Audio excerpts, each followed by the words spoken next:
da NET, TV Comunitária do Rio de Janeiro, canal 6 da NET. Nós transmitimos também online, TV Comunitária.rio.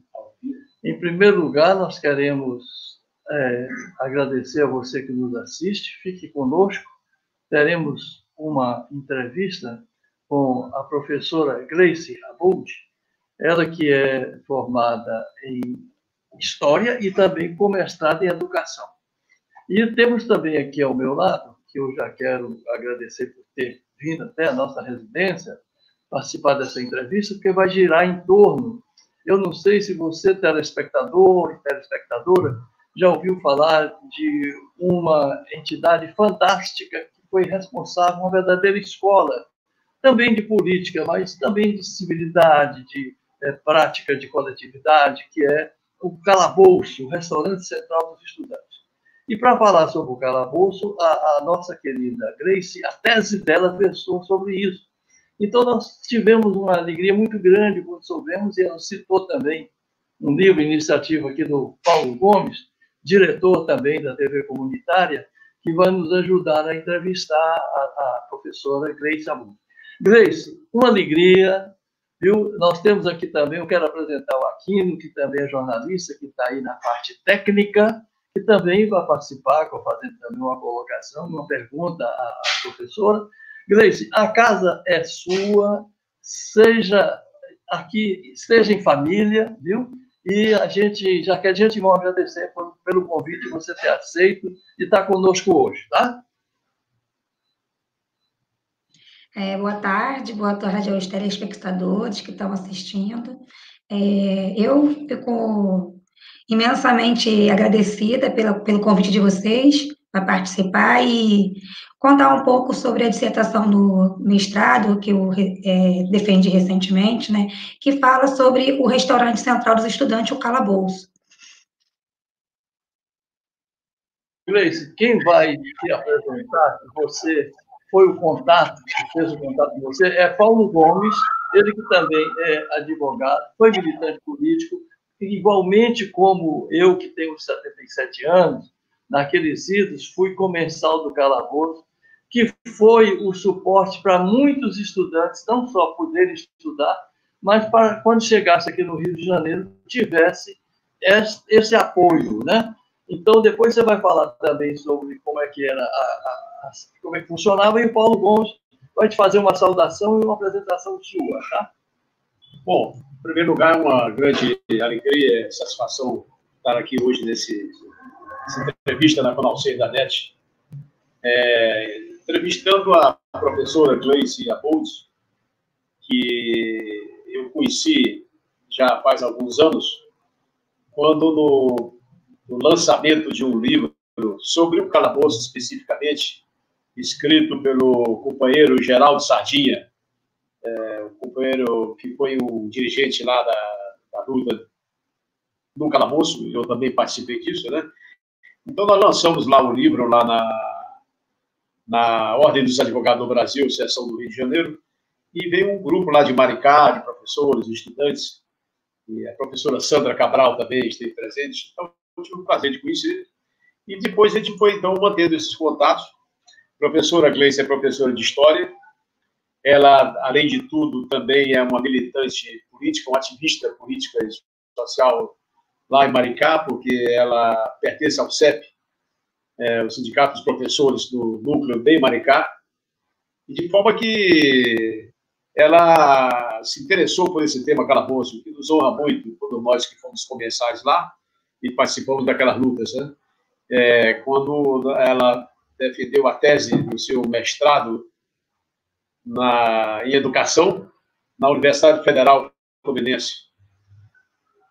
E, portanto, faço essa observação aqui sobre a professora, essa saudação com muito prazer.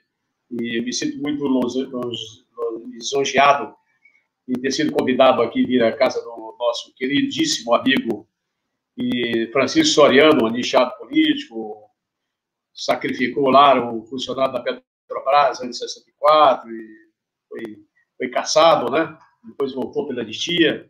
E tem uma contribuição grande também, porque em 2006 ele lançou um livro chamado A Grande Partida, Anos de Chumbo.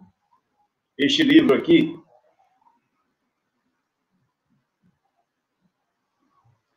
e foi um livro cujo prefácio foi feito pelo grande advogado de presos políticos e ex-deputado federal Modesto da Silveira, a quem nós nos lembramos com muita saudade, né? Um grande defensor dos presos políticos que foram no período da ditadura militar, 64 a 85. E Soriano, nesse seu livro, Francisco Soriano, A Grande Partida, Anos de Chumbo, ele dedica um capítulo chamado Delenda Calabouço, que ele também foi um comensal no restaurante. Então, umas 8 páginas aqui sobre o Calabouço, né? O livro foi lançado em 2006 e a segunda edição em 2011. E foi muito sucesso, tem milhares de exemplares. Eu já tive o prazer de ler, e acho que é um livro útil e recomendável, que deve ser lido por todos aqueles que se interessam por aquele período sinistro que vivemos no país, que foi a ditadura militar empresarial fascista de 64 a 85. Professora Grace, é uma honra grande estar com você. Grace, então, para começar, eu gostaria muito que você nos dissesse, descrevesse como é que você adotou esse tema para o seu mestrado, né? Se interessou, e também como o que versa, né? O que você, então, mais ali chamou atenção e também discorreu, né? Sobre o Restaurante Central dos Estudantes. O Restaurante Central do Estudante, né, o Calabouço, eu fui conhecer a história dele a partir do livro do Geraldo Sardinha, que eu fui ao lançamento, né, em 2017, e o Sardinha, na ocasião, ele falou que não tinha trabalhos acadêmicos sobre o tema, e eu, naquele ano, tentei a seleção do mestrado, e a minha intenção era trabalhar o calabouço, mas trazendo para os tempos atuais, né, falar sobre as ocupações do movimento estudantil que tinham ocorrido no ano de 2016. Quando eu entrei no mestrado, né, os caminhos da pesquisa, ele foi se moldando. E o que eu acabei fazendo foi um levantamento histórico do restaurante Calabouço a partir da hemeroteca, né? Eu trabalhei 2 jornais, que foi o Diário de Notícias e o Correio da Manhã, e eu fiz uma reconstrução histórica do Calabouço, do restaurante Calabouço, desde, né, da fundação, que foi, de acordo com os jornais, em 43, ainda não era o Calabouço, mas era um restaurante na Uni. E a partir desse restaurante na Uni, quando ele foi fechado, teve uma ampla campanha dos estudantes, né, que culminou no restaurante central dos estudantes do Calabouço. A pesquisa, assim, ela me trouxe muita alegria, né, em fazer essa pesquisa, de reconstruir essa história desse restaurante, porque é uma memória, né, que está sendo apagada, né, pessoas da minha geração não conhecem, né, o que foi o restaurante Calabouço. Eu fazendo pesquisas acadêmicas, a referência do restaurante Calabouço é sempre a trágica, o assassinato, né, do Edson Luiz. Mas tudo que se representou o restaurante, isso não estava invisível, tá? Então, eu, né, dentro da academia, eu tento, né, trazer um pouco resgatar essa memória, né, para as gerações que estão aí vindo aí. Professor Gleison, dentro dessa pesquisa, eu queria saber quanto tempo que durou essa pesquisa, período do mestrado, né? E o que mais lhe chamou a atenção sobre esse movimento lá do Restaurante Central dos Estudantes do Calabouço? Qual o ponto assim, que você destacaria como assim, muito importante?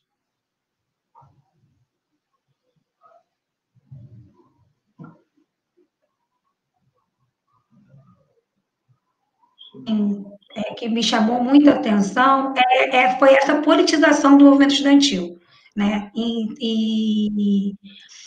Nessa trajetória, dessa luta, dessas reivindicações, né, que eles tinham por melhores condições de alimentação, isso permeia toda a história do restaurante. Isso não é só do período da ditadura, né, pela trajetória que eu faço a partir de 43, né, até 69, a trajetória do restaurante ela é marcada por esse embate estudantil, né, esse local de disputa que foi o restaurante também, dos movimentos estudantil, né, o denista, tinha a ala denista, tinha a área socialista, e isso foi algo que me trouxe muita alegria em desvelar essa história, né, porque mostra assim, um protagonismo, né, dessa juventude nesse momento da história, né, que atravessou vários governos, né. O calabouço ele começa dentro do Estado Novo, né, o restaurante da Uni, e ele vai passando,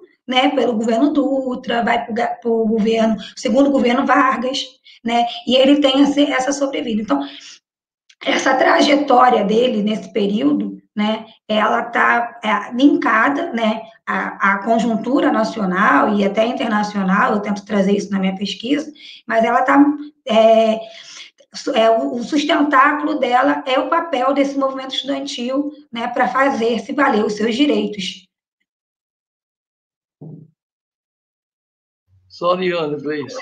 Então, eu queria que você também abordasse um aspecto do calabouço, porque lá foi palco de grandes acontecimentos nacionais. Por exemplo, foi a morte do estudante Edson Luiz, que gerou, pela primeira vez depois que a ditadura se instala, o golpe de 64, que foi de 1º de abril. Então, eles não gostam que fala 1º de abril, que é o dia da mentira, mas foi o dia que foi consagrado realmente o golpe. Eles falam 31 de março.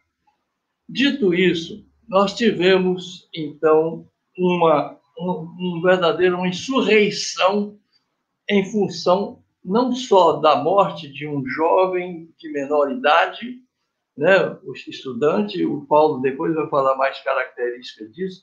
Então, ele foi velado, o corpo dele foi que a polícia do Rio de Janeiro, no estado da Guanabara, queria se apossar. Os estudantes heroicamente carregaram-no para a Assembleia Legislativa, onde hoje é a Câmara dos Vereadores.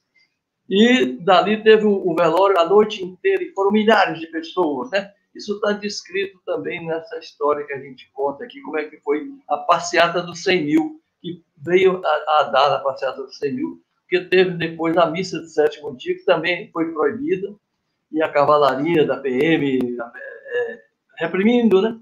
Então, teve uma verdadeira situação assim, de caos aqui.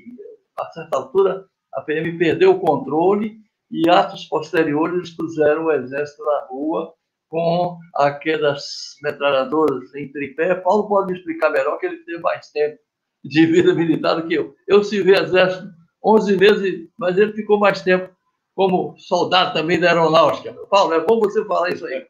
E eu queria também que você depois escrevesse, aí quando a gente falasse mais sobre o calabouço, entrasse também, que eu estou muito preocupado com a situação da educação no Brasil. E eu quero te dizer que eu tenho uma frase que está aqui atrás do nosso cenário que eu montei, uma frase aqui que eu vou ler. É a frase do Nelson Mandela. A educação é a arma mais poderosa para mudar o mundo. Então, mas vamos esgotar mais o tema calabouço, que é extremamente excitante, tá? Então, eu queria que você falasse esse episódio do assassinato do estudante Edson Luiz, da tentativa da ditadura de fechar o calabouço, e como foi... eu quero, enquanto economista, citar só um dado da importância do calabouço em termos de alcance social. O calabouço cobrava uma refeição R$2, numa época que o salário mínimo era 9 mil. Paulo, você tem aí até, nós estamos analisando isso logo no começo do artigo. Só para você ter uma ideia. R$ 9.600. R$ 9.600 de salário mínimo e o calabouço cobrava por refeição com direito a repetir com leite R$ 2. E sobremesa também. E sobremesa, sempre tinha uma fruta. E isso foi não só o calabouço, como era um plano do SAPS, do Getúlio Vargas, e tinha restaurantes aqui no Rio, mais de um, né? Tinha um também na Praça da Bandeira. Na Rua México também. Na Rua México. No Santos Dumont, no aeroporto, tinha um embaixo. Olha aí, Santos Dumont também, que o Paulo está lembrando. Então, isso foi uma coisa fantástica, que a gente vê o que é um governo realmente de alcance assim, social, que pensa socialmente. Nós não estamos nem falando em socialismo, mas isso são ideais de Getúlio Vargas, do presidente Roosevelt nos Estados Unidos, que a direita lá chama que era um presidente comunista, presidente vermelho, o Roosevelt. Ele era tão popular que só no 4º mandato, foi que ele morre no mandato, foi que fizeram uma lei nos Estados Unidos que proibia mais do que uma reeleição. Então, um pouco desse momento que foi do estudante Edson Luiz, que hoje é nome de uma via pública do Rio de Janeiro. O Edson Luiz, né, ele está ligado ao desmonte do SAPS, né? O SAPS ele foi extinto em 67, o calabouço tem uma sobrevida ainda, e é um desmonte das políticas públicas, né, na área social, né? O que eu percebi, assim, dentro da trajetória da pesquisa, é que o governo militar, né, os governos militares, eles atacaram os benefícios sociais, né? Eles foram extinguindo, né? E eles começaram justamente, né, pelo que mais toca, que é a parte da educação, né? Começou a se perseguir os estudantes, começou a perseguição pelos estudantes. No entanto, eu acredito que a organização dos estudantes em torno do calabouço que gerou essa sobrevida, né? E o que eu percebi na minha pesquisa é que até 60, os jornais eles traziam uma visão do estudante como com muita importância. A partir dos anos 60, né, que os jornais começam a modificar, né, essa linguagem, começa a colocar o estudante como um vilão, como o estudante como o que quer usar do serviço do calabouço, né, a 2 cruzeiros, porque eles são vagabundos e não precisam tanto, tem passagens. Na minha dissertação, eu evidenciei essas passagens. Então, representa, né, esse desmonte dessas políticas públicas para a população. E a gente, né, nos dias de hoje, a gente está vendo algo semelhante, né? Está acabando. O SAPS ele foi um importante programa social. O Josué de Castro e outros, né, idealizaram esse serviço. E ele, assim, ele não era só aqui no Rio de Janeiro. Tinha vários, né, restaurantes espalhados pelo Brasil. Então, e o esporte de subsistência também. Então, era um programa nacional, não era um programa do estado do Rio de Janeiro. Então, assim, o SAPS foi muito importante e só foi possível ter o restaurante central dos estudantes porque existia um SAPS, né? Porque era o SAPS que fornecia alimentação para esse restaurante, que era administrado, né, pela União Metropolitana dos Estudantes. Então, assim, mais uma vez, a morte, o assassinato do Edson, né, faz parte desse projeto, né, de desmontar. E o governo, nesse momento, já a classe média, né, brasileira, que apoiou o golpe militar, ela já estava insatisfeita, né, e a passeata dos 100 mil, ela foi um reflexo disso também, dessa insatisfação dessa classe média, né, que começou a ser afetada também por as políticas, né, que as políticas do governo militar eram políticas pró-capital internacional. Não pensava assim, não era uma política voltada para o nacional, né?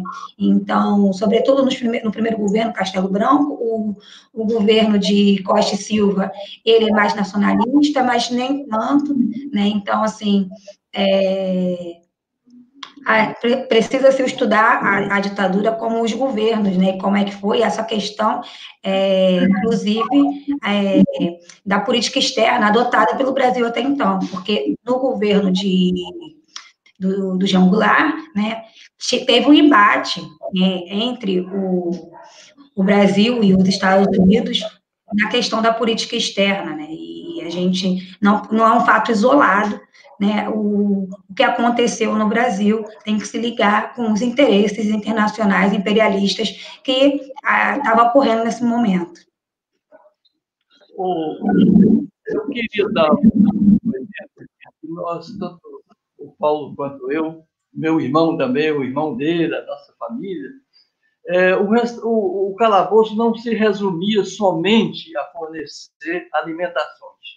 Ele era administrado pela União Metropolitana dos Estudantes, e lá funcionava uma cooperativa que vendia livros, lá tinha barbearia, lá tinha um ambulatório médico com uma policlínica que fazia cirurgias, como dentistas. Eu vi uma cirurgia lá. E também tinha um periódico médico que todos os estudantes faziam a bibliografia e faziam exames de fezes, de urina, só para se ver a extensão. Isso é um Estado que pensa socialmente, coisa que o capitão Motosserra e Queima-Mata está acabando de enterrar, né? Então, eu queria também ouvir do Paulo aqui um depoimento dele sobre a Operação Pendura. Como é que foi a resistência que continuou com o calabouço fechado ou por ser aberto?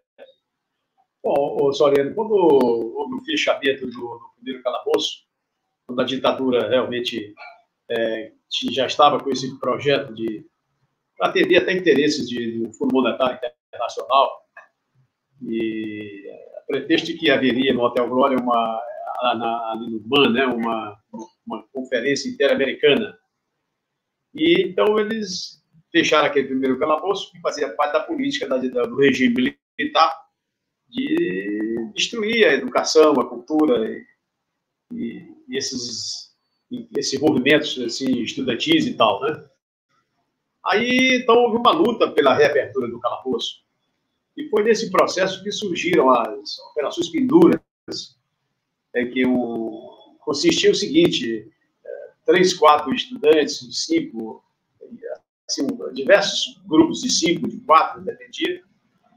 Nós íamos aos restaurantes aqui no centro da cidade ou da zona sul do Rio de Janeiro e entrávamos ali individualmente e pedíamos uma comida, não tinha bebida alcoólica, e depois do almoço, um desses estudantes ia numa mesa e fazia um discurso dizendo que nós éramos no calabouço, que a ditadura tinha fechado o restaurante, que nós não tínhamos onde comer, nos alimentar. Portanto, o dono do restaurante deveria enviar esta conta para o Ministério da Educação ou para o Palácio do Planalto. E essas operações demoraram muito, essas chamadas Operação Pendura demorou bastante, criou até um certo caos, depois começou a haver confrontos com forças policiais, os donos de restaurante chamavam lá a polícia e tal, alguns foram presos nesse movimento da Operação Pendura, que culminou, inclusive, com uma pressão forte, que culminou com a reabertura, realmente, do segundo calabouço, só que quando eles entregaram o segundo restaurante, o fizeram em condições precaríssimas, quer dizer, sem piso, os banheiros inacabados, a alimentação mesmo assim, deteriorada. Então, havia um ambiente mais assim, digamos, de opressão, né? E que terminou com o assassinato brutal por parte da Polícia Militar do Rio de Janeiro, no dia 28 de março de 1968, quando, neste dia do assassinato do Edson, no dia seguinte, o restaurante estava definitivamente fechado pelo governo militar. Então, a Operação Pendura, basicamente, era isso, né? Quer dizer, a gente fez essa campanha, primeiro, para ter onde se alimentar, segundo, uma pressão pela reabertura do segundo calabouço. Eu pediria à professora, ela que ilustra sua tese com muitas fotos, fez um trabalho de pesquisa extraordinário. Eu já imagino o quanto foi trabalhoso e quanto você trabalhou com energia e entusiasmo no seu trabalho. E pediria do Aquino que fizesse aí as projeções e pediria também da professora, com a sua didática maravilhosa, explicasse para a gente o que ali encerra, o que ali contém. Por favor, Aquino.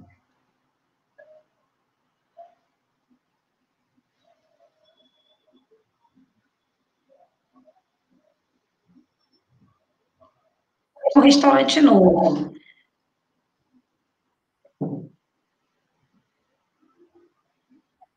Esse aí é o antigo restaurante Calabouço. Primeiro.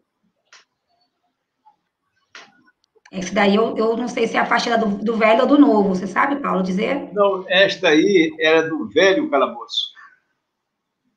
É do velho calabouço, tinha o restaurante. O primeiro. Esse daí é o velório do Edson. Professora, nesse restaurante tinha uma foto de Getúlio Vargas. Na inauguração do jornal ali, tem ele almoçando no bandejão. Ele está bem aqui, esse aqui é o Getúlio, o primeiro ali. Está ali, ó, que é o restaurante. Esse aí é o Getúlio.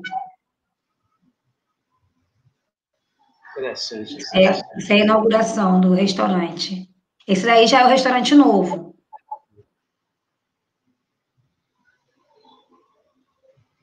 Essas fotos, elas são do acervo Globo, né? Elas estão disponíveis na internet, se colocar lá fotos do calabouço. Foi lá que encontrei essas imagens. E a do jornal está na hemeroteca, né? Isso daí são os murais que tinha na frente do calabouço, que os estudantes faziam, esses murais, né?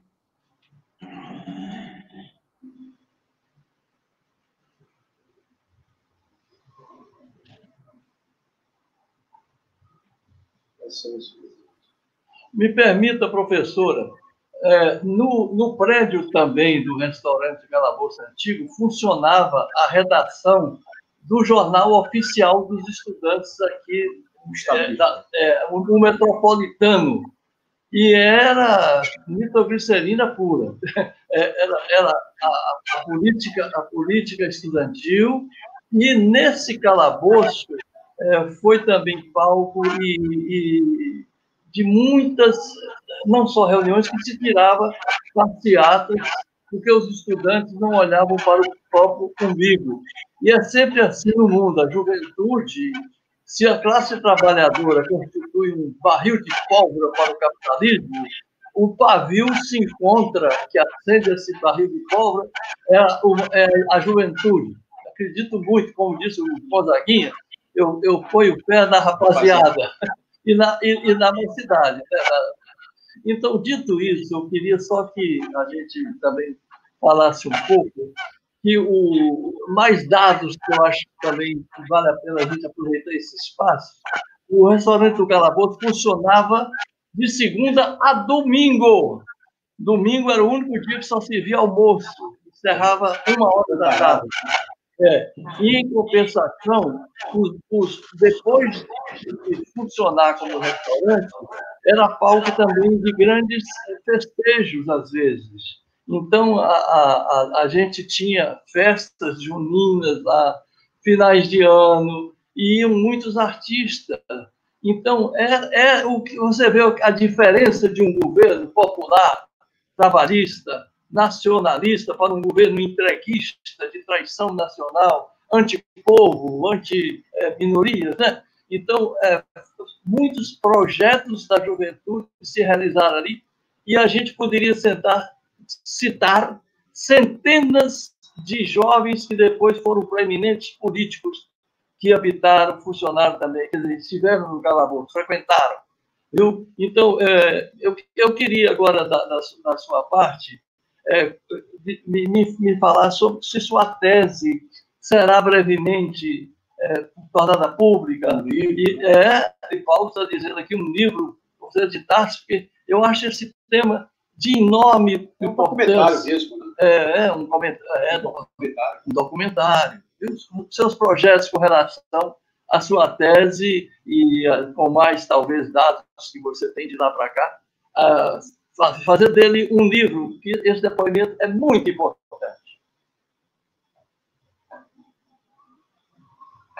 Recentemente, né?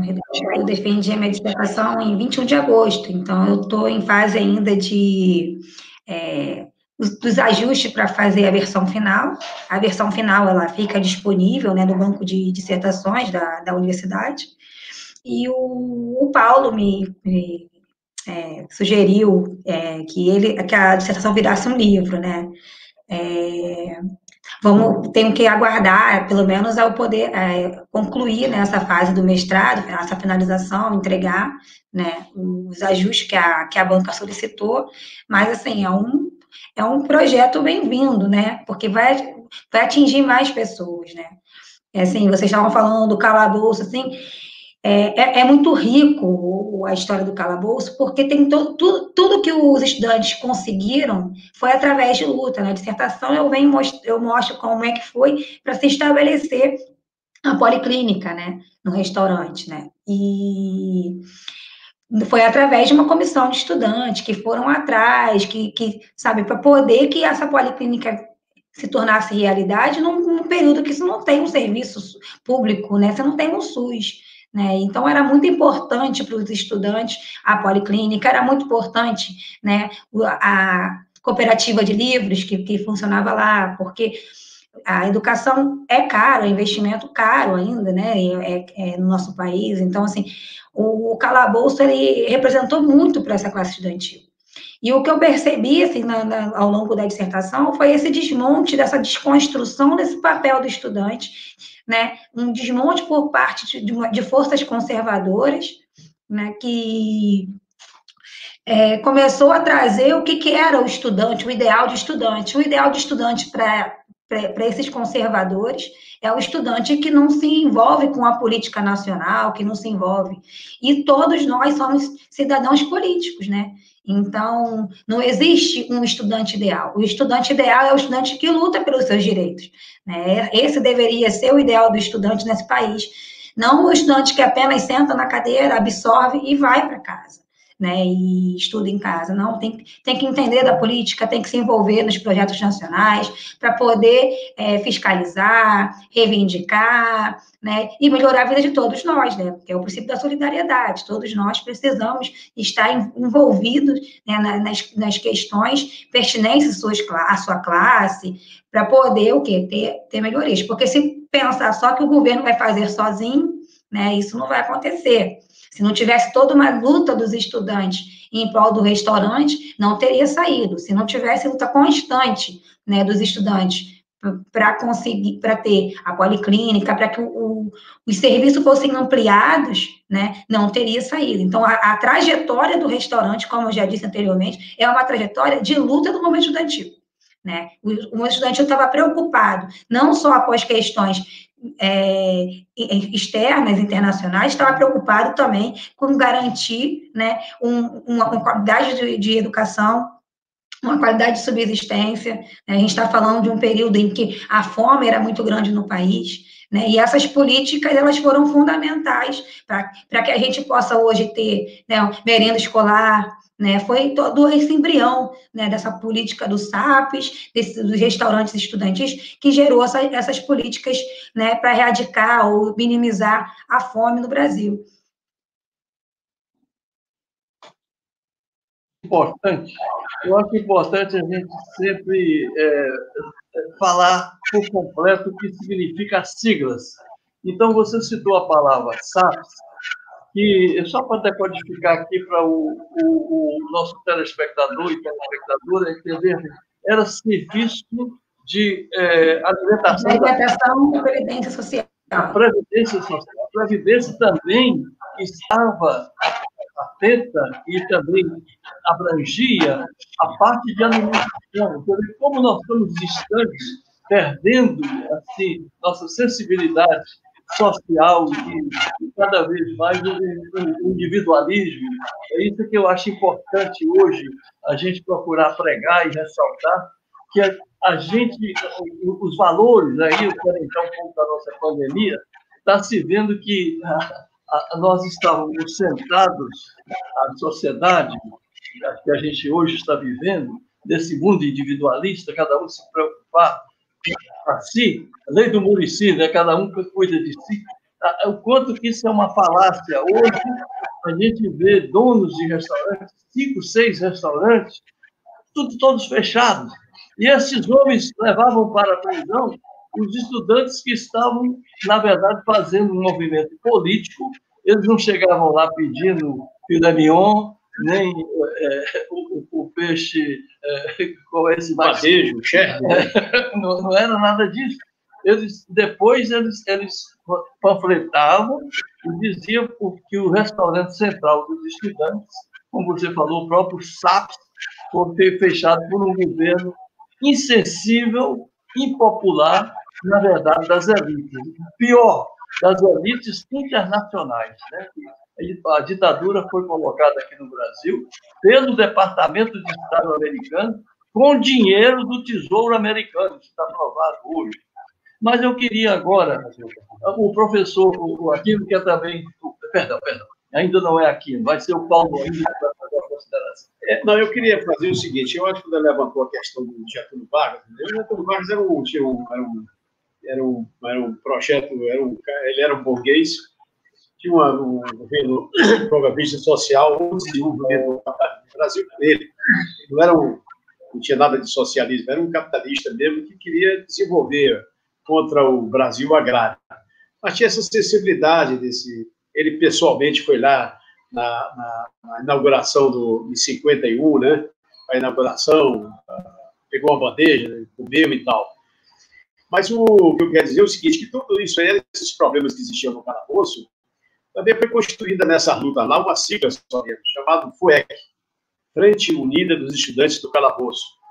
Tinha a frente lá, Elinor Brito, Geraldo Sardinha, Gilberto Veras, Antônio Leite, Zumira, Ubaldo, Ribeiro, o poeta Disseu, Gasparzinho, Paulo Gomes, e uma play de muitos outros lutadores. Então, essa frente unida dos estudantes do Calabouço que comandou e conduziu essa luta lá, por melhores condições de ensino, de educação, e contra a política educacional do governo federal, e contra a ditadura, e contra o imperialismo, né? Quer dizer, que prejudicava o país e prejudicava o povo. Mas eu queria aproveitar aqui a circunstância e fazer uma pergunta aí, um questionamento para a professora Gleice Abud, que ela nos falasse sobre a educação e a pandemia, o Covid-19, como é que ela está encarando hoje? Ela como também uma ativista, uma dirigente lá do núcleo de Maricá, do CEP, nos falasse um pouco sobre aí uma situação de Covid-19 e educação. Como é que você vê isso aí como também uma lutadora nesse campo aí da... Educação não está, né? Porque nós estamos num momento que está se evidenciando, né? Da mais população, um contraste que tem entre a educação privada e a educação pública no país. Eu sou professora de educação pública do Estado do Rio de Janeiro, e a gente está numa luta, já são quase 7 anos sem reajuste, né, salarial, e a precarização, né, do docente, né, ele também prejudica, né, a educação dos discentes, porque durante a pandemia, por exemplo, nos foi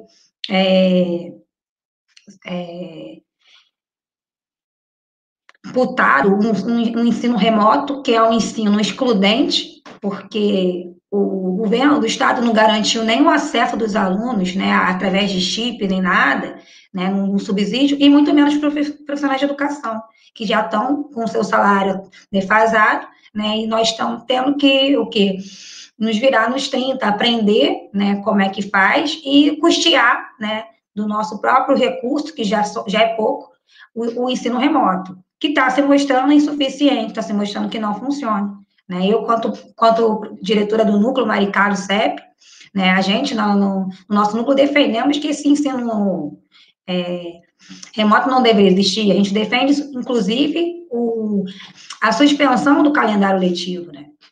Porque a gente está lidando numa situação adversa e problemas, né, complexos não pode ser resolvido com medidas simples, né? A gente agora está enfrentando, né, também, já não bastasse a pandemia que está assolando aí, a gente está enfrentando ainda essa possibilidade de abertura das escolas. Aqui em Maricá, até onde eu sei, não vai abrir, no município de Maricá não abre no dia 5, que teve um decreto do governador, né, que abriria a partir do dia 5 de outubro, aqui não vai abrir, porque a Prefeitura de Maricá, ela quer fazer a testagem em massa dos professores e quer fazer um balanço, né, dessa testagem para poder, então, ver se vai abrir ou não a escola. Então, a gente não sabe a que pé vai ficar, mas a gente, assim, a gente entende, enquanto educador, que a gente tem que garantir o aluno o direito da aprendizagem. Não é a escola aberta. Não é um ensino que não está funcionando. Eu, por exemplo, a turma que eu dou aula, as turmas que eu dou aula, 2 alunos acessam a plataforma. Então, assim, o ensino não está fluindo. E aí a gente vai fazer como com esse aluno? A gente não tem condições de avaliar esse aluno, sabe? A educação presencial, ela é extremamente importante, porque a escola é um local de afeto. A escola é um local que você consegue olhar no olho, a gente consegue ver, sabe, a insegurança, a dificuldade, a gente consegue ajudar de forma mais efetiva. No ensino remoto, a gente não vê o nosso aluno. A gente posta o conteúdo e ele se vira. E não é assim que funciona na prática, não deveria funcionar assim na prática. Cada um tem um tempo de aprendizagem.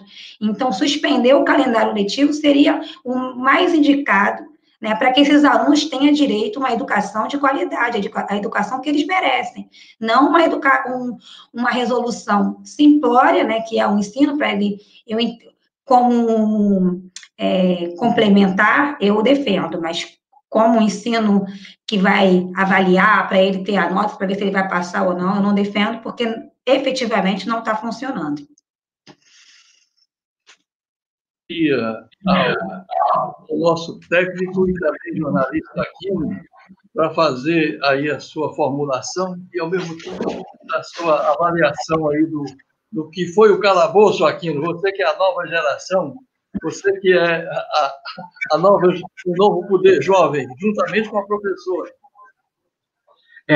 Estão me ouvindo? Bem. Boa tarde ao Ariano, Paulo, Gleice, boa tarde aos telespectadores da TV Comunitária do Rio de Janeiro que estão assistindo a gente, tanto pelo YouTube, Facebook, quanto ao vivo pelo nosso canal 6. Eu gostaria de fazer 2 perguntas para a Gleice. A primeira, relacionada ao calabouço em si, não sei se isso já foi falado na entrevista, mas eu queria saber mais claramente como você veio a conhecer a história do calabouço e o que virou a chave na sua cabeça para decidir, não, eu vou fazer um trabalho acadêmico sobre o calabouço. E a segunda questão é que eu já fiz essa pergunta na semana passada para o convidado, e eu gostaria de perguntar também para você sobre 2 tópicos que eu ando ouvindo muito, pelo menos do círculo de educação aqui da capital, que é aprovação automática e reprovação voluntária. Isso está sendo documentado e eu gostaria que você dissertasse um pouco sobre isso.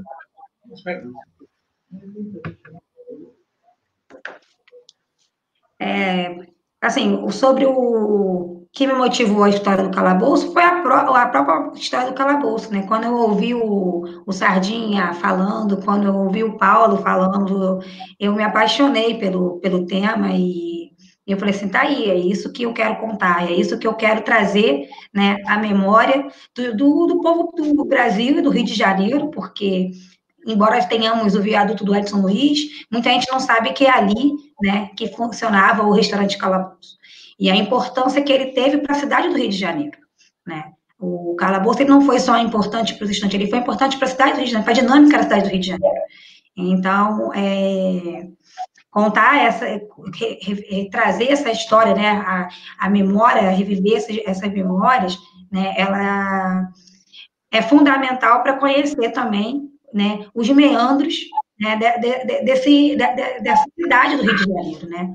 As lutas que se travavam ali, né? O restaurante, por exemplo, ele foi fechado por conta das obras do Trevo, que elas embelezam a cidade, né? Mas se não tivesse luta dos estudantes, não teria tido um novo restaurante. Então, para você embelezar a cidade, você retira o direito, você retira e não dá garantia de que aquilo vai retornar, né? Então, a gente vê isso sempre quando tem ocupação, quando tem desocupação, né? Que geralmente são para embelezar, que são para trazer algum benefício para o local, mas e as pessoas, né? O que acontece com aquelas pessoas que são desalojadas? Quais as soluções que são criadas? Então, o calabouço ele traz tudo isso, né? Como é que é a mobilização para que você possa o quê? Garantir os seus direitos. Então, assim, essa história, ela me motiva muito, né?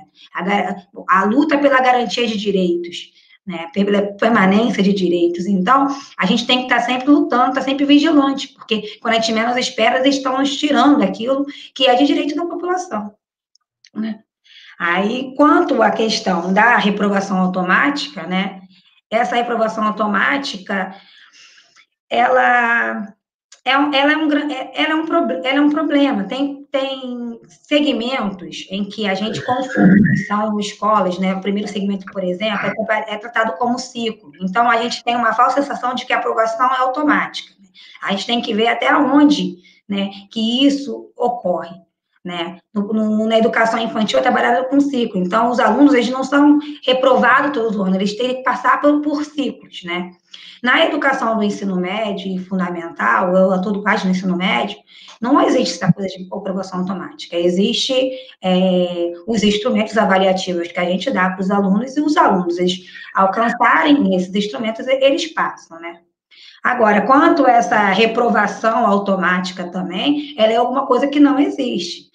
Você não pode aprovar o aluno sem dar a ele a condição dele fazer as atividades, fazer as suas avaliações, para que ele tenha a sua nota. Então, essa reprovação automática, ela também, né, não existe. O que pode ter é o aluno abandonar, e a partir do que ele abandona, aí não tem jeito, aí ele vai ser reprovado. Mas isso, no meu entender, às vezes, só um senso comum que coloca. Pessoas que não entendem, né, do campo da educação, que acha que é simples, que acha que o aluno matriculou, vai passar, e isso acaba introjetando no próprio aluno. Né? O aluno, ele acredita que ele fez a matrícula na escola, ele já está com a garantia de que vai passar, porque é uma falácia que vai se reproduzindo, e não é. O ensino público, ele tem qualidade, o ensino público tem os profissionais mais qualificados, né? Então, assim, essa coisa de aprova automaticamente não é verdade. E a gente está batalhando agora na questão da pandemia, né, para que os alunos tenham geralmente esse direito, o direito deles fazerem a avaliação ou o calendário, foi como eu falei, ele ser cancelado para que ele possa ter direito, entendeu? A educação corretamente, e a partir daí ele poder fazer as suas avaliações para determinar se ele vai poder avançar de série ou não, né? Porque o ensino, ele não pode, não tem que, a gente não tem que colocar o aluno na escola, porque isso é uma mentalidade capitalista, né? De colocar o aluno na escola para ele entrar no mercado de trabalho. Não, a garantia que a gente tem que dar para o aluno é do conhecimento. Né? Isso que a gente tem que fazer pelo aluno. O aluno tem que sair da escola com a bagagem, com o conhecimento. E essa é a nossa luta diária, no chão da escola, que a gente faz, que o aluno aprenda efetivamente, e a partir desse aprendizado que ele tenha, né, que ele possa construir, né, o futuro dele. Mas achar que o aluno vai ser aprovado automaticamente porque está na pandemia, não funciona assim também.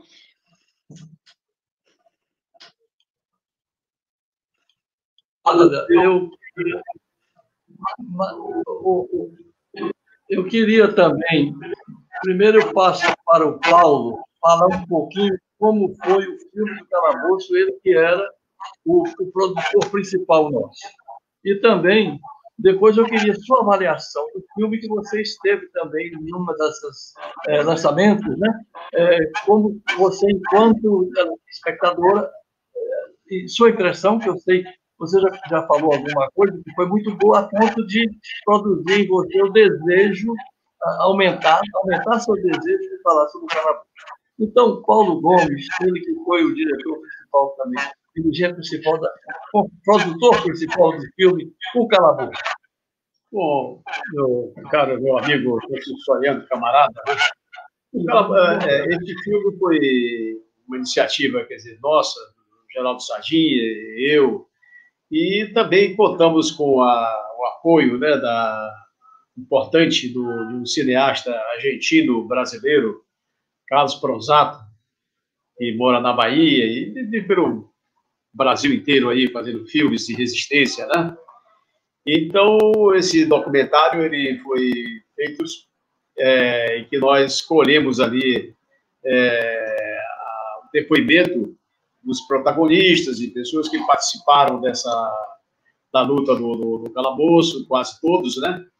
Para fim de resgatar, de documentar aquela história, de memória, trazer para a memória do país, né? Porque a história do calabouço praticamente ficou no ostracismo, invisível. Ainda se fala muito no assassinato do Edson Luiz, mas no calabouço ficou meio apagado. Então, esse filme foi feito, produção executiva era de Geraldo Sardinha e Paulo Gomes, e dirigido pelo nosso Carlos Pronzato, né? E ali ele conta a história do calabouço, desde o início, como é que foi o fechamento, dois fechamentos, como foi as lutas travadas lá no restaurante, e pegamos o depoimento lá do Ezequias Gomes, um advogado, meu irmão, que teve uma mão decepada, jogada devido a uma bomba jogada pela polícia militar, numa daquelas lutas lá de estudantes, deu um depoimento importante. Teve lá também um depoimento do Otávio Bispo, hoje um procurador da União, é um grande lutador aí do calabouço que foi, né? E assim, fizemos depois a exibição e divulgação desse filme em diversos estados do país, em diversas mesmo universidades, escolas de ensino médio, em sindicatos, em vários assentamentos do MST, do Movimento dos Sem Terra. Eu e Sardinha fomos a diversos, Bahia, Santa Catarina, Rio Grande do Sul, em diversos municípios do estado de São Paulo, em assentamento lá no Maranhão, lá no Piauí, aqui mesmo no estado do Rio, lá, quando as escolas estavam ocupadas há um tempo atrás, os estudantes ocuparam com os professores lá do CEP da região oceânica, da região dos lagos, lá em Araruama, em Maricá mesmo, né? E com amplo, sempre havendo um grande debate, calorado, os estudantes querendo conhecer e entender aquela luta. Então, nós nos sentimos muito, muito felizes em termos feito esse filme, o filme chamado Calabouço, Um Tiro no Coração do Brasil, e o livro também foi feito por Geraldo Sardinha, eu fiz o prefácio, e agora com essa tese, aí a professora Gleice exibiu no livro, e a tese de mestrado da Universidade Federal Fluminense sobre calabouço pela professora Gleice, quer dizer, ela agrega mais essa memória, né? Quer dizer, que a gente está tentando manter viva essa memória para que não seja esquecida e não seja repetida, né? Então, basicamente foi isso. O filme foi feito, é um filme muito interessante, depoimentos, entendeu? Assim, às vezes até dramáticos, que aquilo foi uma luta dramática, com prisões, com assassinato. Eu mesmo passei um ano na cadeia pela luta do calabouço, cumpri integralmente um ano condenado pela primeira vistoria do Exército, da primeira região militar, e outros companheiros que foram mortos, outros que foram presos, e alguns ficaram até perturbados mentalmente, desaparecidos. Quando o calabouço foi fechado, foi uma tragédia. Muitos desapareceram do Rio de Janeiro, voltaram para o Nordeste, outros para o interior de Minas Gerais, de São Paulo.